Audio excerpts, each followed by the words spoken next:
Welcome to our Arizona Water and Wastewater Dashboard webinar presented by the Environmental Finance Center at the University of North Carolina at Chapel Hill. I'm Lexi Kay, the Marketing and Outreach Coordinator for the EFC.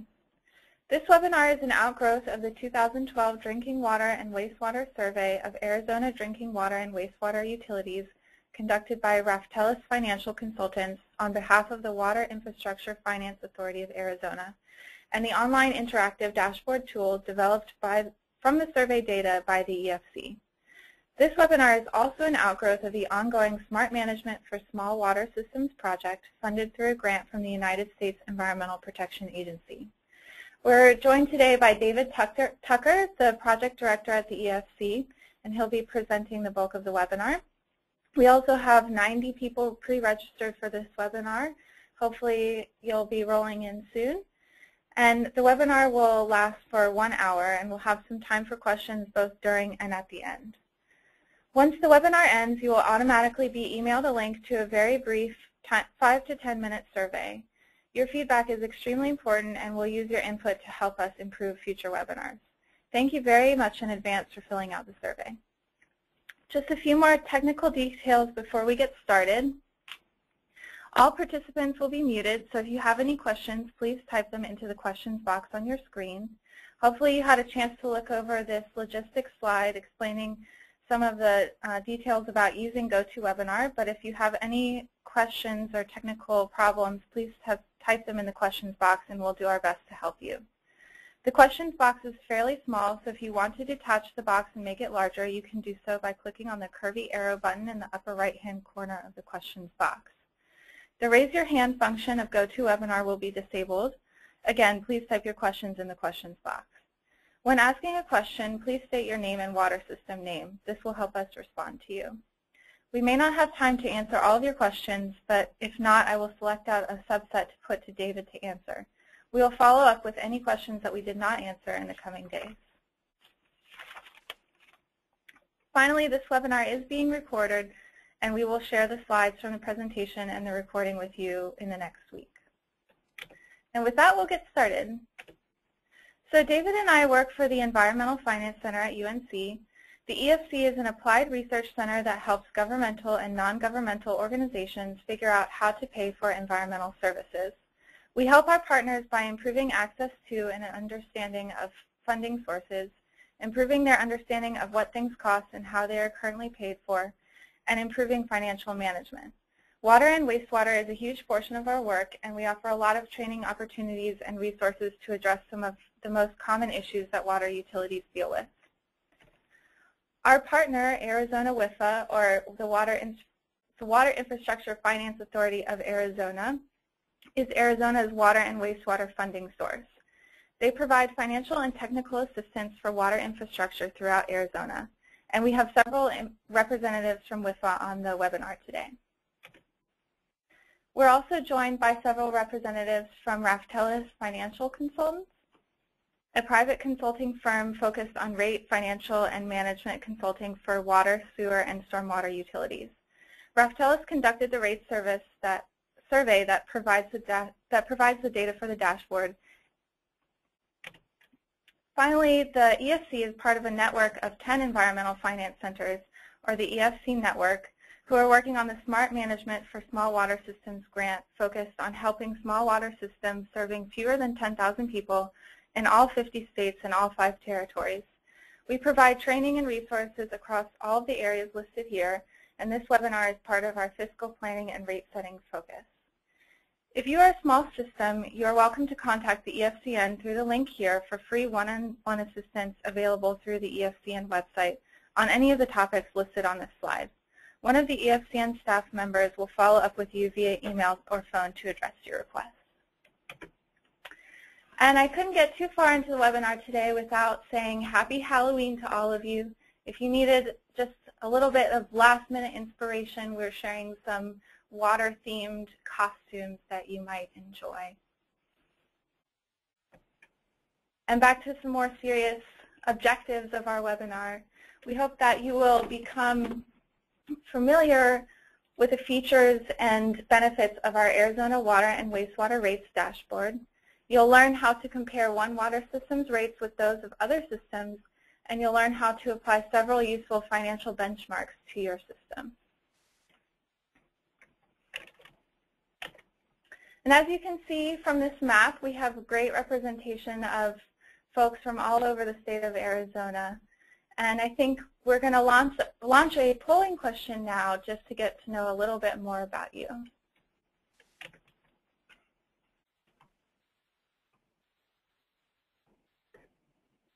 So you should be seeing a question now asking your role at your respective organizations. So if you could just take a few moments, and then David will share the results of that poll with us. That's correct, Lexi. And the votes are coming in now. We'll give everyone just a few more seconds to click and tell us a little bit about who you are, and then we'll show the results to everyone on the call. Okay. Well, a majority of folks have voted now, so I'm going to go ahead and close that and then share the results. So, Lexi, it looks like of the folks who voted, about 2/3 on the call are water system managers or operators. About 1/4 are town and county managers and finance directors. And then there's a few engineers and no elected officials. All right, thanks, David. And with that, I'm going to hand it over to David, who will be presenting data from the rate survey, and then we'll jump into talking about benchmarking and our rates dashboard. Also, David will be asking for volunteers to demonstrate the dashboard. So if you would like to volunteer, please type your name and your system name into the questions box. And if you have your financial report handy, that might be useful as David's trying to demonstrate the dashboard. So if you have that, that would be great if you could grab it. And with that, I'll give it to David.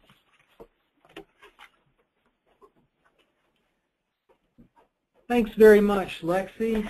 It's great to be here with everyone today. And thanks for navigating the 3-hour time difference between Arizona and North Carolina to be with us today. Also want to once again thank our partners in helping to make this dashboard possible, from Raftelis, who we've had great collaboration with over the years in a variety of ways, and our new friends from WIFA, from the Water Infrastructure Finance Authority of Arizona. The data for the rates dashboard does come from the current survey that Raftelis and WIFA did earlier this year. So the rates are those that were effective as of December 31st of 2012.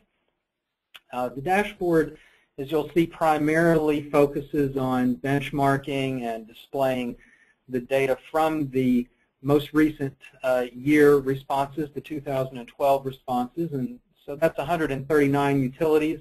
But we do have some more limited data in there, as I'll explain later, from folks who last responded in 2011, 2010, 2009. So if you include all of those folks, there's 324 utilities.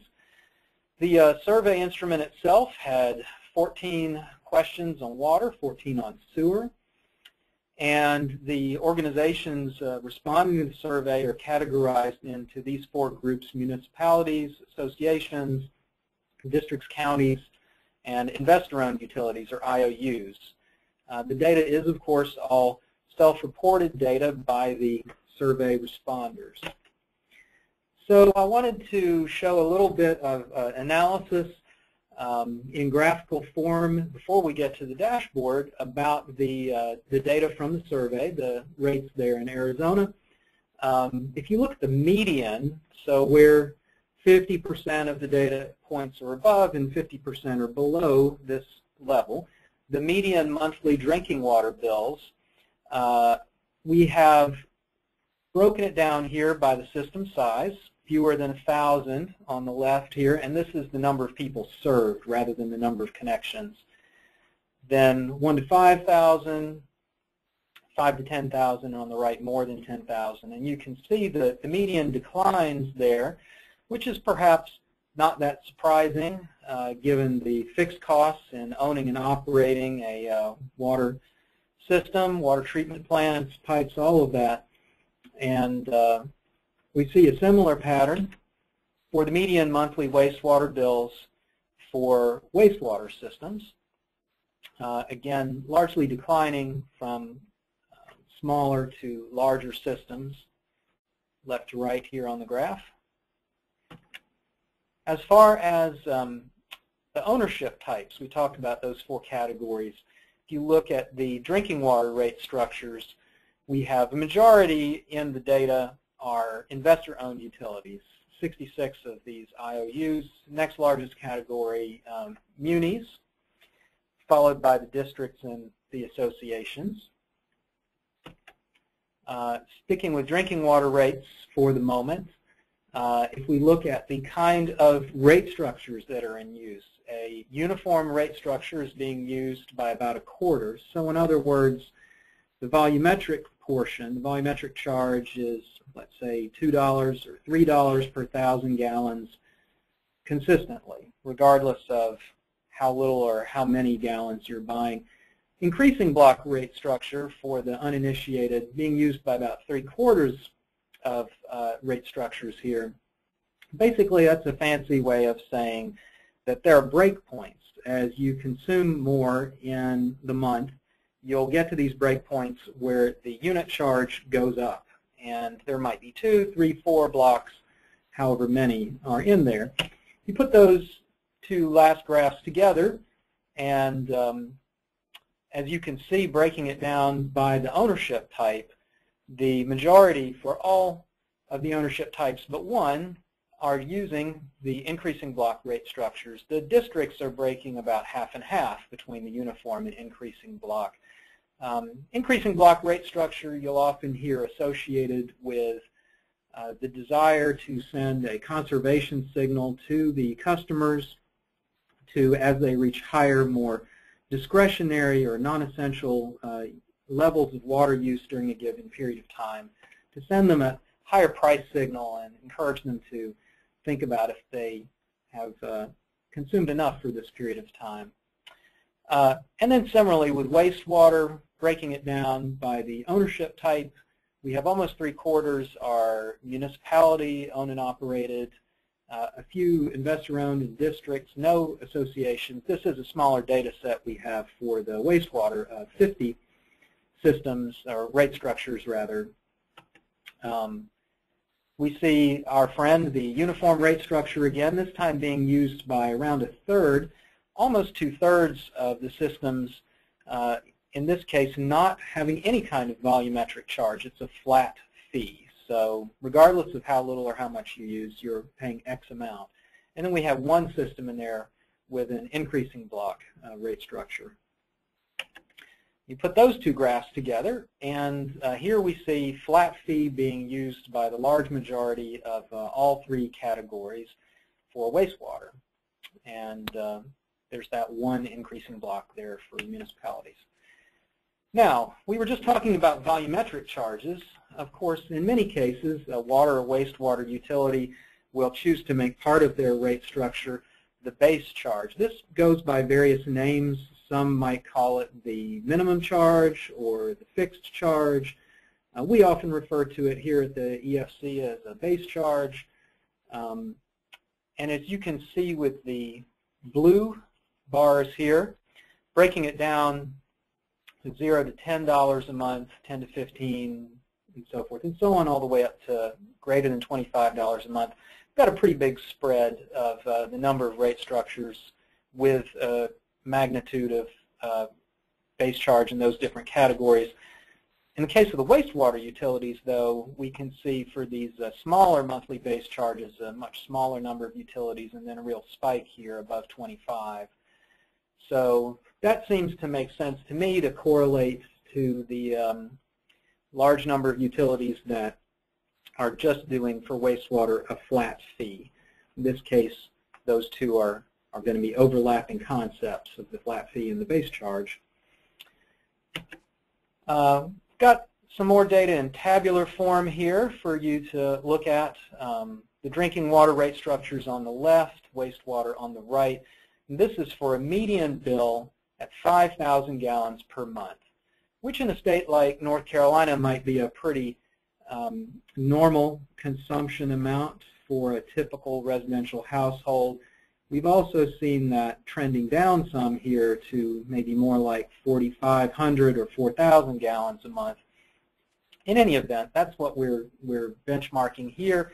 And on the left side, the one thing that jumps out to me is that breaking it down by ownership type, the municipalities have a bit lower median bill, $23.36 a month, than the other three categories do. On the right, among the wastewater rate structures, what jumps out to me is the investor-owned utilities have a rather higher bill than the districts or the munis do.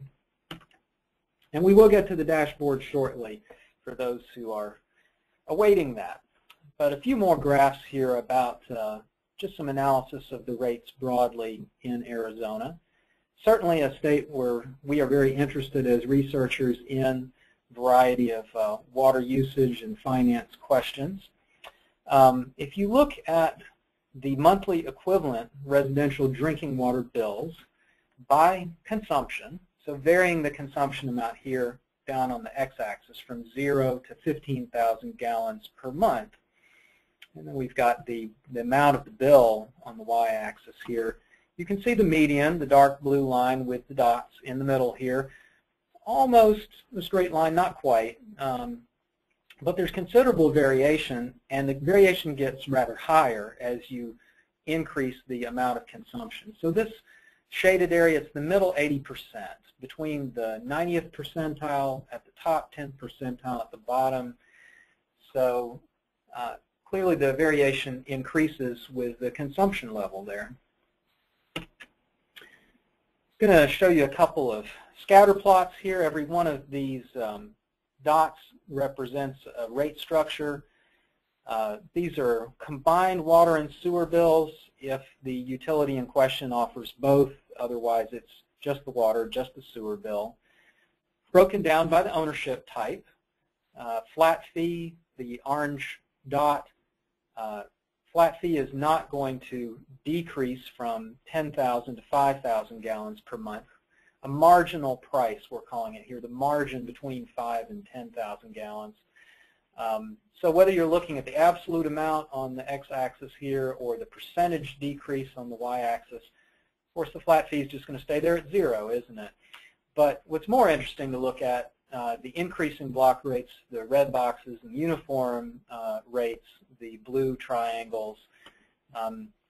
If we could imagine here, say, right around $18, if you draw a straight up line here at that point, around $18 or $20, notice there's a considerable variation there where, let's say you're looking at several different systems, all of them, the bill is declining $20, but in that decrease from 10,000 to 5,000 gallons per month, some people are feeling that decrease a lot more, where it'd be a 50% drop in their bill. Other people a lot less, where it'd be like a 10, 15, 20% drop in their bill. And the other thing that I notice is the uniform rates are clustered a little bit more to the left here, and the red spreading out, the increasing block rates a little more to the right. So more variation among the increasing block rates about whether the spread at a given number of dollars, you know, is wider or not in terms of that percentage drop. So this graph might be a little more intuitive. This is looking at just utilities that offer both water and sewer. So a smaller data set, 40 rate structures here. So on the x-axis, we've got the marginal price decrease on the water bill. On the y-axis, the marginal price decrease on the sewer bill. Again, we're decreasing our usage from 10,000 to 5,000 gallons per month as a percent. This dotted line is the line of parity, if you will, where, you know, 50% and 50% meet for water and sewer. And the two stories here that seem interesting are, one, how many dots are clustered right here on the x-axis itself, and those would clearly be the utilities where their rate structure for sewer is a flat fee. There's no volumetric component. And there is a volumetric component for the drinking water, and that spreads out between around 20 and 60%. The other thing is for those where they have volumetric components for both water and sewer. Based on what I've seen in another state or two, I was expecting to see them mostly cluster above this dotted, 1-to-1 ratio line, but they're not. They're spread out pretty much on both sides. So sometimes that water bill will decrease faster, sometimes that sewer bill will decrease faster when you're going down from 10,000 to 5,000 gallons per month. But anyway, we're moving on now to the portion about the webinar. And before I do that, I think Lexi's signaling we may have a question from one of y'all. Yes, one of our participants would like to know when the next rate survey is going to take place. Well, that is a good question. As I understand it, WIFA has been doing the survey in the spring for quite some time now. You would need to ask them exactly when it's going to be, and I'm sure they'd be happy to talk to you about that. I believe this past year it was around April that Raftelis did the survey for and with WIFA. And any of you who didn't participate last year, please do this year. I know WIFA would love to see those response rates continue to increase and enrich the data even more than it already is. And are there any other questions, Lexi? No. Okay. Well, if you'd like to look at our Arizona rates dashboard, you can go to our website at efc.sog.unc.edu anytime. It's a free interactive online tool, and we're going to bring it up in just a minute, but I'll just say a few more words about benchmarking. See, now there's everything you know about benchmarking or need to know about benchmarking right there, but not really. I know it's not the summer anymore, but it's just a reminder to us all of the importance of drinking water, even for our animal friends. Getting back to the serious work of benchmarking, though, this is a slide based upon a news article or newsletter article from an actual utility on our side of the country.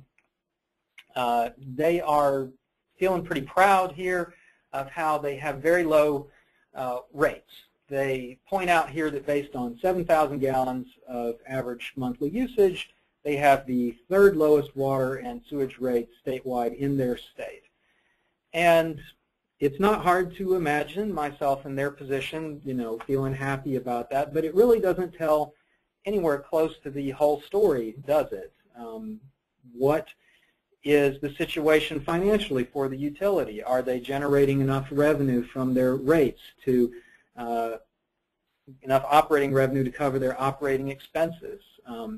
What can their customers afford to pay? How do these rates relate to the median household income, say, of people in that service community? So this really doesn't present a very full picture at all. It's possible to line up all of the utilities, all of the rate structures next to each other on a bar graph here, but in a case like this survey where we've got hundreds of utilities in there, it'd be a very wide graph, and it still would provide a lot of limitations, wouldn't it, similar to what we were just saying. It's a poor sample selection. It only compares one bill amount, whatever that amount is that you choose. You don't get to vary it. You're comparing nothing besides rates. You're not looking at the price signals, ability to pay by the customer, financial condition. Well, what's the solution? We can provide more information. We can have a really, really big spreadsheet. I'm sure everyone on the call here would love to spend the rest of the day and the night looking at 185 pages of spreadsheet data and tables. You'd look like that, wouldn't you? But let's not do that. Instead, a few years back, we at the EFC here at the University of North Carolina started creating these rates dashboards. And Arizona is our newest one. It's got some new capabilities that you'll be seeing in just a minute. We've also done them for the states of Colorado, Georgia, North Carolina, New Jersey, Texas, and Virginia. We even have a private dashboard we do on a contract with Canada But all of these state dashboards here are free, online, open to the public, and allow you to compare your rates against multiple system characteristics, socioeconomic conditions, geographic conditions. You'll see all of the comparison groups, we call them, in just a minute. And so now it's time for me to, and I have a message here from WIFA. They intend to do the survey between January and March this year, so thanks for clarifying that. All right, so let's bring up the Arizona dashboard here. And what I'd like to do is to spend a few minutes explaining how the dashboard works. And as Lexi said earlier, if you haven't already done so, if you're a system, especially if you're a small system, but whatever your size, if you're a water and or sewer system in Arizona and you're on the call now and would like to see if you're in the dashboard and get some quick analysis of your rates, please type that into your questions box now to Lexi, and we'll get to you shortly. We also have some folks on the call who've let us know prior to the call that they'd like some analysis from us, and so we may draw on some of those examples as well. So the first thing to do is to bring up the example utility.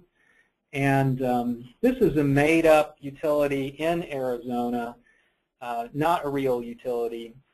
And when you first come into the dashboard here, pre-selected is the water bill, drinking water bill, but you can look instead at the sewer bill or the combined water and sewer bill. You can also vary the consumption amount here with the slider. You can slide it all the way down to 0, in which case you are basically looking at the minimum charge or the base charge. And you can slide it all the way up to 15,000 gallons a month. Be rather a lot for residential consumption, wouldn't it? But you get to choose what point of analysis you want there. And looking at the dials on the right side of the dashboard, let's start with the bill comparison dial. This is for a water bill, residential water bill at 5,000 gallons per month. The median, you can see at the top of the dial here, is $33. This example utility, their bill, displayed right here below the middle of the dial, is $31.18. You can see the minimum and the maximum in the spread of data that we have. If you have a question about this dial or any other, you can click on the little question mark circle here, the help button, and that helps to orient you to the color scheme on the dial. For example, this middle dark green band here, that's the middle 50% of the data. And then the yellow bands, sort of thin yellow bands at the bottom and the top of the dial, that's the lowest 10% of the data points and the highest 10% of the data points. So this made-up utility, they are clustering right around the median. The conservation signal dial is located just to the right of that. And in this case, as you can see, we've got 4 colors going on, 4 quartiles, which is a fancy way of saying this dark yellow, that's the bottom 25% of the data, the dark green, the highest 25% of the data. And this conservation signal, what do we mean by that? So at the point where you're going from 10,000 to 11,000 gallons per month of usage, what are you being charged for that marginal price, that next 1,000 gallons of usage? And here it's $3.73, pointing right at the middle, right at the median of the data. So if this were, let's see what happens when we switch to the sewer bill here. Well, in the case of the sewer bill, it's not possible to display the dial currently, but we have a majority of the 50 rate structures are flat rates, 58% of them, ranging from 50 cents to $9.76 per 1,000 gallons. Going back to water, if you were pointing, let's say, into this top quarter here, you're sending a stronger conservation signal to the customer at those higher, more discretionary levels of usage, you know, saying to them, think about how much water you're using. Perhaps you want to curtail or tail off your usage after this point. And the dial below that one is one of my favorite ones to talk about, the affordability dial. We could have a whole webinar just on the case of affordability, couldn't we? Because there's a lot of ways to look at it. There's a lot of ways to think about it. How we've chosen to benchmark the affordability here is to take not a month but a year of water bills or sewer bills or combined water and sewer bills, and to benchmark them against what percentage that would be of the median household income for the community that most closely approximates that utility's service area. Now, I do say approximate, so there is a little wiggle room in here. If you go to the Characteristics tab, you will see the MHI, the median household income, taken from the Census Bureau for this community and as it compares to the state average. You also see a comparison of the poverty rates, too. But in this case, the water bill, 5,000 gallons per month, is less than 1%, 0.84%. Of that median household income. So while these are not thresholds or guidelines that we've got set in stone or given to us by the EPA or something like that to say this is the way to do it, it's a way to start conversation and to start thinking about it. If that annual water bill is 1% or less, then it may be pretty affordable for most of your customers. If it's above 1.5%, then it may be getting into more an area of concern about affordability. And when we do the combined water and sewer dial, of course, we double those threshold percentages there from 1 to 2% and 1.5 to 3%, since you're dealing with both bills at the same time. When we did this dashboard as part of the Smart Management for Small Water Systems project this year, we were not able to, in the time allotted, get access to the financial data necessary to fully populate a cost recovery dial. But we've introduced this capability here where if you have your own financial report with you, click on the Edit Data button here when you're using our dashboard, select the input financial data there, and type in your operating revenues. Let's say it's 1.3 million, and your operating expenses including depreciation. Then click Save and Close, and it calculates the ratio for you right away. Now, this is only going to be displayed temporarily. This is not going to be written permanently to the database. And so that would give a 1.08 operating ratio. Why do we include depreciation in that? Well, that gives you a signal not only of are you bringing in enough operating revenue to cover your operating expenses, but you're also bringing in a little more to cover the fact that things depreciate and have to be replaced, and those costs can go up across time. In addition to that, though, we do set these markers on the dial here of 1.2 is where the green good region begins, if you will, because if you're bringing in that additional 20%, it's an opportunity for you to sock away money into your capital improvement fund, because we all have capital costs, significant ones, that come up across time that we have to address, don't we? And this is, of course, one way of funding them out of your operating revenues from your rates. I should point out that I'm aware that unlike here in North Carolina, for those of you in Arizona, that oftentimes if your utility offers both drinking water and sewer, you will have separate enterprise funds. So bear that in mind when you're entering your numbers here, that if you do have separate enterprise funds, then let's say you're thinking about your sewer fund and you change the numbers appropriately and then select the sewer service here so that the right numbers are being benchmarked against each other. But when you're ready to move on to the next utility, just click up here. You notice this is changed to red. Click to reset the dial and select another utility. Almost done orienting you to the dashboard here. Just a couple more things to point out to you. we have on the bottom left here a slider where you can observe the effects, the potential effects of raising rates. So let's go back to the water bill for the example utility. Actually, let's switch to the example where the made-up utility has an affordability issue. You can see the dial is on the high side for the bill comparison, and affordability not so great for the typical customer there. Let's add in some operating revenues and expenses that would indicate we're not quite covering our expenses. And so we're at 0.88 there. And what would happen if we raised this slider by, say, 40% in 1 year? God forbid.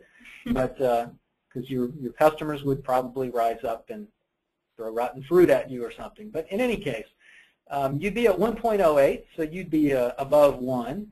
But bear in mind, this is just a simulation. We have programmed in some elasticity here, a 3% drop in demand for every 10% increase in price. But this is no substitute for you doing your own or bringing in a firm to help you do your own in-depth rate study. You're closer to the customer than we are to know how that might work out. You can also select different comparison groups here, looking at, instead of all of the utilities, say just the same service population, in this case between 5,000 and 16,000 people served. So now we're just looking at 24 rate structures. You can see fewer dots on the map of Arizona. You can look within 50 miles distance, same type of utility, customer income, same rate structure. These are all utilities with an increasing block rate structure for drinking water, and so on. So the comparison groups may be of interest to you in your rate setting decisions and the questions that you're looking at. There's also the option to click here on include data from those responders who last responded in 2009, 10, or 11 instead of 2012. And you'll get more data points in the background there. But if you do that, bear in mind that because we like to compare apples to apples for rates in the same year against each other, if you select a utility that is not one of those 2012 responders, trying to remember an example here. There we go. Not trying to put anyone on the spot here, of course, but we'll show you the affordability dial, and you can input your cost recovery dial data. But we're obscuring the other two dials because, you know, if we're mixing different years of data, it's possible that this utility did raise their rates in 2012, and we're showing you something that we might not be able to back up. So you do have that option. You can also click here to email us if your contact information has changed for the survey, and we'll pass that on to WIFA for you. So finally, there's a links tab here where you can get more information about WIFA and us and EPA. You can click here to email yours truly, and there is the newest capability we've built in here on the utility selector, which is manually add your own utility. So if you're not included in this dashboard at all because you didn't respond to any of the previous surveys, or you're only partially included because you didn't respond to the current year, have no fear. You can input your own utility here temporarily. You can select the consumption amount, input the water bill at that 3,000 gallons a month. You can slide it there, or you can just type it in. You can do the wastewater too. You can put in MHI. Let's say you don't know it. You can just make that box go away. You can change the operating revenues and expenses here.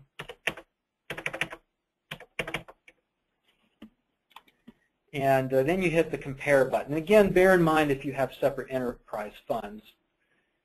And here you'll see just benchmarked at that one consumption level, the water bill, the cost recovery bill. We're not showing the conservation signal, and you would see affordability if you'd put that data in there.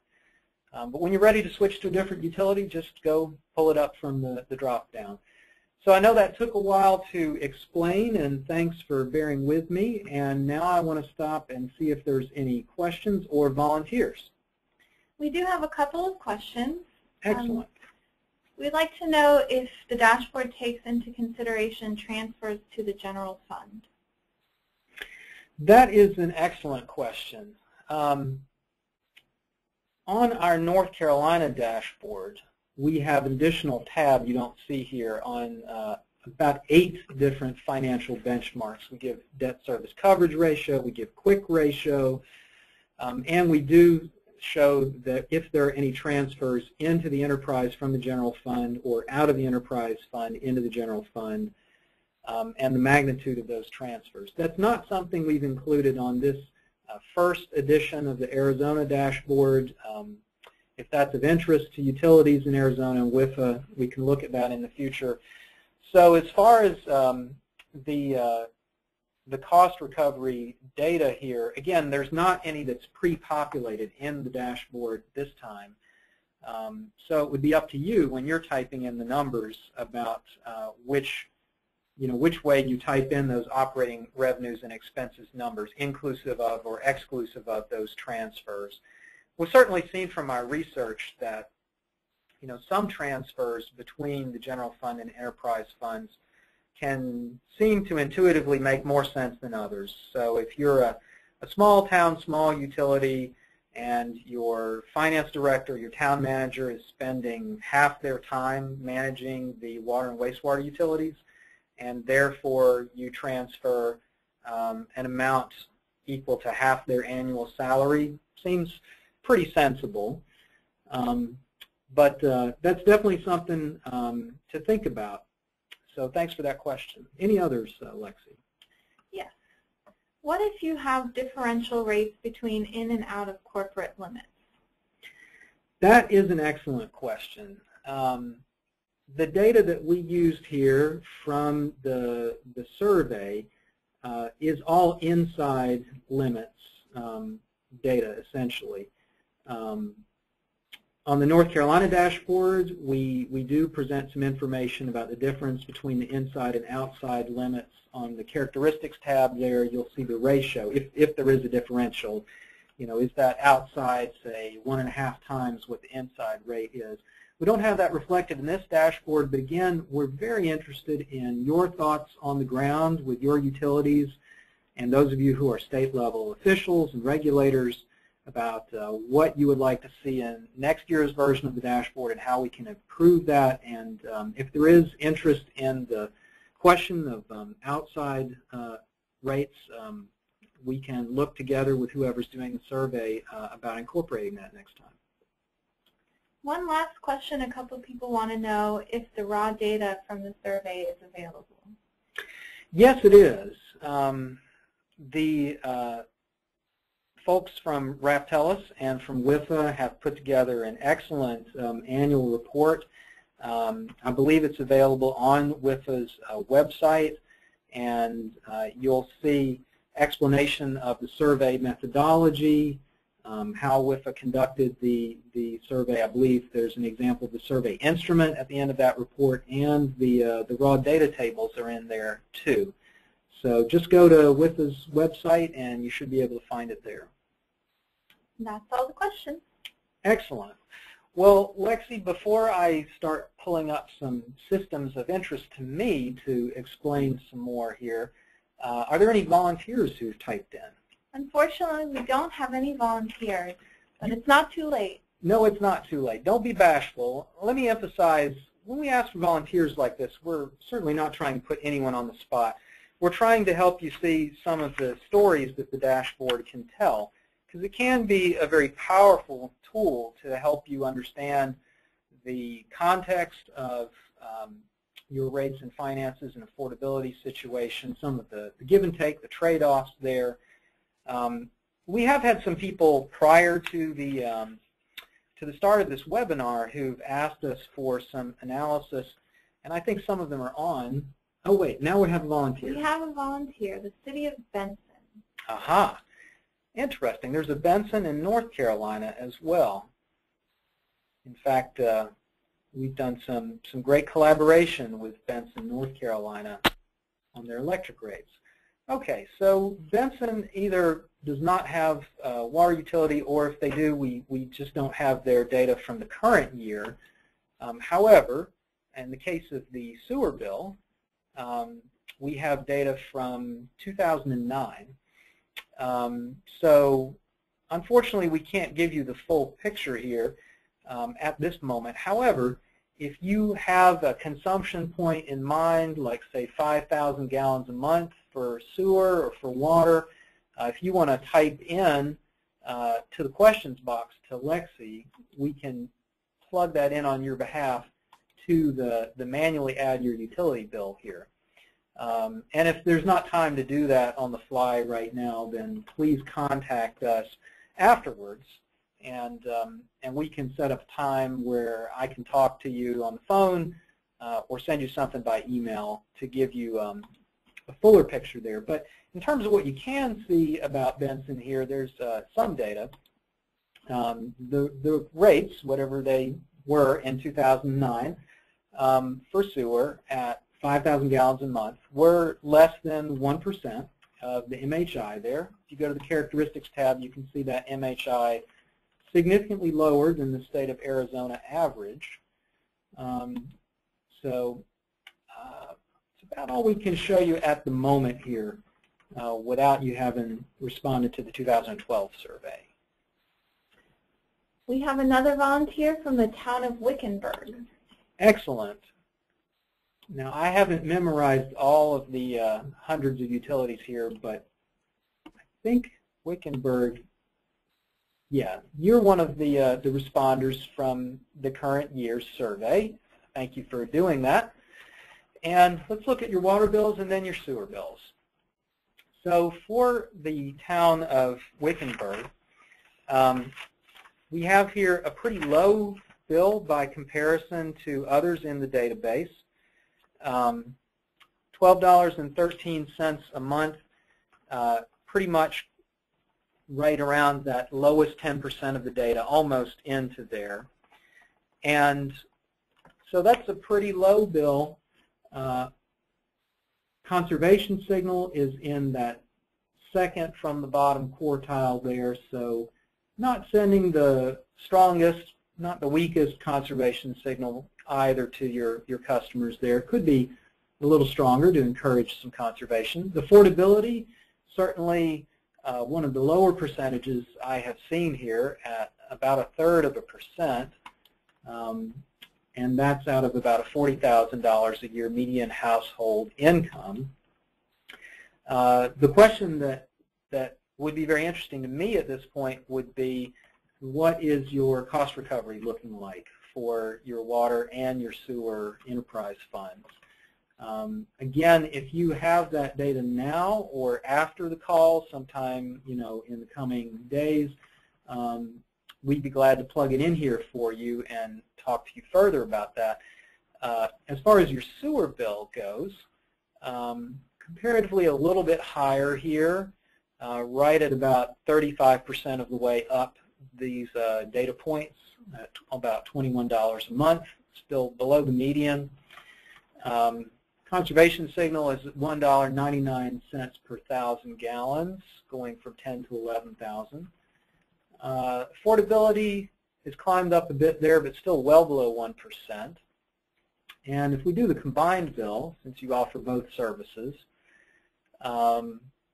looks very affordable, and just wondering how you're doing with your cost recovery. We have some data from Wickenburg if you would like to enter it. Well, let's plug it in here. So revenue is $871,549. All right. Expenses are $906,154. Hey, this is very exciting. I was really hoping that we'd have volunteer to plug in those numbers. So thank you very much, Wickenburg, for providing them right now. So on this basis, with this kind of an operating ratio, you're below 1.0. I'm assuming you're including depreciation there in your operating expenses. So on this basis, you're not quite, if I'm understanding your data correctly, you're not quite covering your expenses, including depreciation. It might be an opportunity for, and let's break it out separately. So actually, I'm going to assume that this is your combined enterprise fund for water and sewer, unless we hear otherwise from y'all. So we'll stick with the combined bill here. So you could use the slider at this point to simulate some kind of a rate increase. And Lexi's got some more information. It's water only. Okay, well then in that case, let's compare apples to apples here, and we'll switch to just the water bill.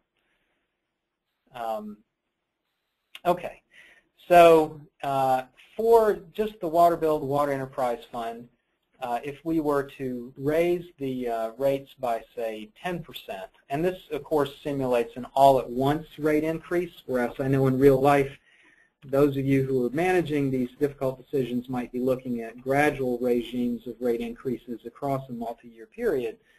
But here the bill would increase slightly, would still be at the very low end, but you would have above 1 for your operating ratio now. Let's say we were to raise it by 25%, you'd be getting closer to that 1.2. And let's just keep going until we get there. So at a 43% rate increase, which sounds like a big number, doesn't it? It really does. But still, compared to the other 128 rate structures here in this data set, you're still in the bottom third compared to other bills, water bills at 5,000 gallons per month around the state. Again, I emphasize some caution in using this kind of a simulation because the relationship between your cost increases and your revenue increases and your rate increases might work a little differently than this in real life. But thanks very much for allowing us to demonstrate that. And Lexi, have we had any other volunteers come in? We have several more volunteers, about 8 minutes left on the webinar. Okay. Let's go with Casa Grande. All right. Well, we'll make sure we at least get in Casa Grande here. And I want to assure all of you who have just volunteered with Lexi and those of you who have contacted us prior to this call, we are going to get you all taken care of. We'll be getting back to those of you who we need to after the webinar in the coming days. Looks like Casa Grande, again, either you don't offer water service or we just don't have you included in the latest survey. But we do have your sewer bill here. We've got some numbers for their expenses and revenues. Now, would these be just for your sewer operating yes. enterprise fund, rather? Great. Okay. Go ahead. So the revenue is 6901000. All right. And then the operating expenses? 6373500. Excellent. So here for your sewer bill at 5,000 gallons per month, and of course you can evaluate it at lower or higher levels, but you've got a bill a little bit below the median, $24.75 a month. Looks like you've got probably a flat fee going on. There's probably not a volumetric component since you've got a $0 conservation signal. So that's very common in Arizona from what we're seeing. Annual sewer bills as a percentage of MHI, less than 1%. So the real consideration here would be, from what I'm seeing, are you bringing in enough revenue, not just to cover your expenses, which you're doing, but also to be putting away enough for the future, for your capital improvement fund. And let's just use this to demo the using same rate structure. And yes, it is a flat fee, non-volumetric. Well, I would love to demo others here, but I also want to finish on time. So with that, let me assure you we'll get back to the rest of you as soon as we're able. And I'm going to switch places with Lexi here so she can finish things up. We're going to ask you a few polling questions, too. Yeah. Oh, that's right, Lexi. I can be a little forgetful here. Thank you for reminding me, Lexi. I just wanted to show you one or two more slides here before I hand it over to her. Just want to make you aware of other resources that are out there that can be useful to you and are available for free to you. We have the website for the Smart Management for Small Water Systems project, the EFCN network website right here. You can request assistance in any of the 7 areas of the grant, like Lexi was showing you before. Our blog for our Environmental Finance Center is available at this website. Our colleagues at the Boise State University EFC in Iowa, they make this tool called HydroDash. You only see one utility at a time, but you can put in a lot of your data there on rates and finances and get a variety of, benchmarking dials returned to you. So you might want to look at that as well. And these slides and the recording will be made available afterwards through our website. We'll send out those links to all of you who are on the call. So now I really will turn it back over to Lexi. Thanks for your questions and volunteering. Okay, so we've got just a few more polling questions. So in just a second, a question will be popping up on your screen that will be asking you if you are a small system, if you'd like to request assistance through our Environmental Finance Center Network Small Systems Project. And we'll get back with you if you indicate yes, either by phone or email. And the people are making their votes right now, Lexi. We've got about half of the audience has voted. Give you just a few more seconds here, and then we'll close that polling question. Okay. I believe our next polling question is whether you would like to be added to the Environmental Finance Center's blog. As David explained, we post about every week on different topics, but a lot of our topics lately have been on drinking water and wastewater, lessons learned from our Smart Management for Small Water Systems project. So you'll just get an update when we post new information to the blog, and we don't use your email address for anything else. Yes, Lexi, you're absolutely right. And those votes are rolling in. We've got over half the people have voted now. And we do also have content on there, like Lexi's saying, about other issues on electricity or solid waste at times.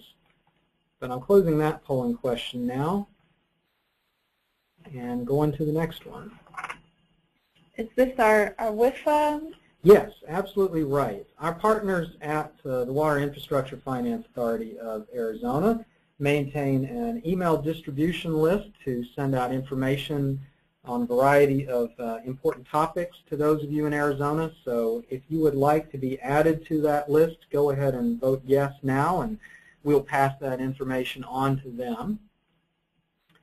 And we'll just leave that up for a few more seconds before closing that out.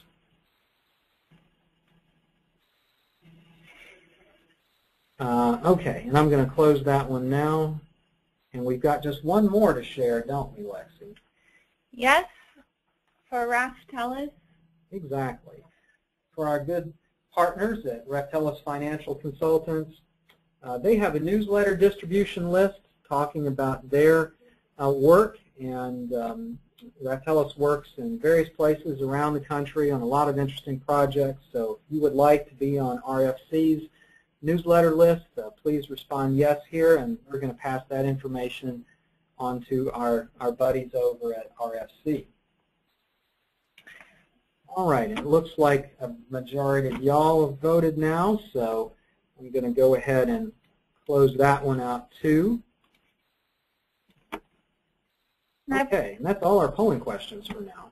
That's right, and I believe we have just one more thing to share with y'all, which is the link to our survey. That we'd love it if you could respond to all of the survey questions. It should take you about 5 to 10 minutes, maybe even less than that, and that's going to help us improve on our webinars in the future.